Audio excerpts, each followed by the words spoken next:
राम आदाब। चर्चा mummy papa से ये विषय पर सीडी बनाई गई है। सभी मम्मी पापा और घर के बाकी के मेंबर्स का ड्रीम होता है कि उनका बच्चा आगे चल के सक्सेस हो और उनका नाम रोशन करे।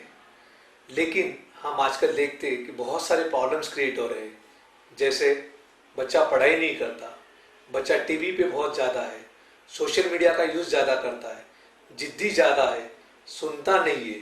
और ये सभी प्रॉब्लम्स हर घर में देखे जाते हैं।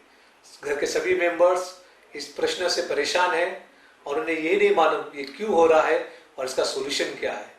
इसी विषय को लेकर हमने सीडी तैयार की है। हमारे सीडी बनाने का एक ही एम है कि आपके जो प्रॉब्लम्स है ये सॉल्व हो और आगे चल के आपका बच्चा दुनिया में एक अच्छा नागरिक बने। ये सीडी मेरे 15 साल की प्रैक्टिस का अनुभव, मेरी पढ़ाई और मेरी पत्नी का साथ की वजह से सीडी हमने तैयार कर सकी है। सभी मम्मी पापा का ड्रीम होता है और वो अपने बच्चों को देखना चाहते हैं आगे कि वो सक्सेसफुल हो। लेकिन ड्रीम क्या है? Doctor, engineer, chartered accountant, IAS, ये सब ड्रीम करने के लिए बच्चों का एजुकेशन का बहुत महत्व है। इसका मतलब आगे का सक्सेस सिर्फ एजुकेशन पे डिपेंडेंट है? नहीं। आप अपने दोस्तों की लिस्ट बनाइए, जो आपके बचपन के दोस्त थे, जो आपके साथ स्कूल में पढ़ रहे थे, उनकी लिस्ट बनाइए जो सक्सेसफुल है, जो आज पैसे वाले हैं, जिनकी समाज में प्रतिष्ठा है। तो आप पाएंगे कि वो दोस्त जो सक्सेसफुल है उनकी पढ़ाई लिखाई काफ़ी कम है। इसका मतलब सक्सेस और पढ़ाई का संबंध है, हाँ है, लेकिन बहुत ज़्यादा नहीं है। लेकिन सक्सेस और पर्सनैलिटी का संबंध है। जो आपके दोस्त सक्सेसफुल है उनकी पर्सनैलिटी बहुत अच्छी है, उनके कम्युनिकेशन स्किल्स बहुत अच्छे हैं, वो दुनिया को हर सिचुएशन को हैंडल करते, कोई भी सिचुएशन से घबराते नहीं और उसको आगे लेके जाते। इसका मतलब ये है कि सक्सेस पाने के लिए एजुकेशन जरूरी है, लेकिन एजुकेशन से भी ज़्यादा जरूरी है पर्सनैलिटी। ये समझने के लिए हमें 50 साल पहले की ज़िंदगी को देखना पड़ेगा। 50 साल पहले किसी ने कल्पना की थी मोबाइल आएगा जिससे आप दूसरे आदमी से बात कर सकते। शायद मेरे दादाजी ने नहीं की थी। अगर मेरे दादाजी उनके फ्रेंड्स को उस वक्त कहते देखो भाई एक मोबाइल आएगा जिससे आप बगैर वायर लगाए आप बात कर सकते, तो उस वक्त सभी लोग उन पर हंसते। लेकिन ये सच्चाई है। उस वक्त मेरे दादाजी को लोग क्या कहते, ये आदमी पागल हो गया और ऐसा कुछ होने वाला नहीं है। और आज सच्चाई है कि मोबाइल है, इंटरनेट है, कंप्यूटर है और हर मॉडर्न फैसिलिटीज है जिसकी कल्पना शायद किसी ने 50 साल पहले नहीं की थी। आज हम जिंदगी इस मॉडर्न फैसिलिटी के सिवा इमेजिन भी नहीं कर सकते। और ये क्यों हो रहा है?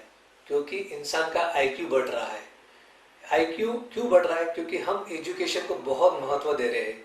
आज हम हमारे बच्चे के पालन पोषण में एजुकेशन को ही सबसे ज़्यादा महत्व दे रहे हैं। इस वजह से इंटेलिजेंस और एजुकेशन एक्सपोजर से हम ज़्यादा इंटेलिजेंट हो रहे हैं। किसी भी डेवलपमेंट के लिए बच्चों के, वो इंटेलिजेंस हो या और कोई भी डेवलपमेंट हो, वो दो चीज़ पे डिपेंडेंट होता है, एक नेचर और एक दूसरा नर्चर। नेचर मतलब जो हम भगवान से लेके आते, जो हमारे मम्मी पापा से हमें मिलता है, उसे हम नहीं बदल सकते। और दूसरा होता है नर्चर, मतलब पैदा होने के बाद हम बच्चों को किस तरह से पालन पोषण करते, उसी पे बच्चों का डेवलपमेंट होता है। अगर हमारा पालन पोषण इस वक्त एजुकेशन पे ही है, इस वजह से बच्चे आजकल हमसे ज़्यादा होशियार है। हम हमारे पिताजी से ज़्यादा होशियार थे और हमारे पिताजी हमारे दादाजी से ज़्यादा होशियार थे। आज हम देखते हैं कि हमारे बच्चे हमसे ज़्यादा अच्छे तरीके से कंप्यूटर और मोबाइल हैंडल कर सकते, क्योंकि इंटेलिजेंस यानी आईक्यू बढ़ रहा है। इस मॉडर्न फैसिलिटी के साथ हमें बहुत कुछ और भी मिल रहा है। जैसे इंसान स्ट्रेस में, आज हर इंसान स्ट्रेस की ज़िंदगी जी रहा है। पहले हम जॉइंट फैमिली में रहते थे, आजकल हम न्यूक्लियर फैमिली में रहते हैं। पहले 4 भाई एक साथ रहते थे, आजकल हम हमारे मम्मी पापा को भी साथ में लेकर रहने को तैयार नहीं है। आगे चल के बॉम्बे जैसे बड़ी सिटीज़ में दिख रहा है कि पति पत्नी अलग एक एक बच्चे को लेकर रह रहे हैं। सुसाइड के केसेस बढ़ रहे हैं, साइकेट्रिक केसेस के बढ़ रहे हैं, साइकेट्रिक डॉक्टर की रिक्वायरमेंट बढ़ रही है। 1990 में अमेरिका में उन्होंने स्टडी की थी कि साइकेट्रिक ड्रग कितनी लगती है अमेरिका में, तो उस वक्त $200 बिलियन की साइकेट्रिक ड्रग लगती थी, जो 2010 में चलकर $2000 बिलियन की लग रही है। मतलब 20 साल में 10 टाइम साइकेट्रिक ड्रग की रिक्वायरमेंट बढ़ रही है। तो स्ट्रेस क्यों बढ़ रहा है? उसका कारण है इमोशनल क्वेश्चन। मतलब ईक्यू ये कम हो रहा है। ईक्यू का मतलब पर्सनालिटी, जो सिचुएशन को हैंडल कर सके, जो भी परिस्थिति आए उसको हैंडल करना और उसको ज़िंदगी को आगे लेके जाना, ये बच्चों में कम होते जा रहा है और आगे की जनरेशन में कम दिख रहा है।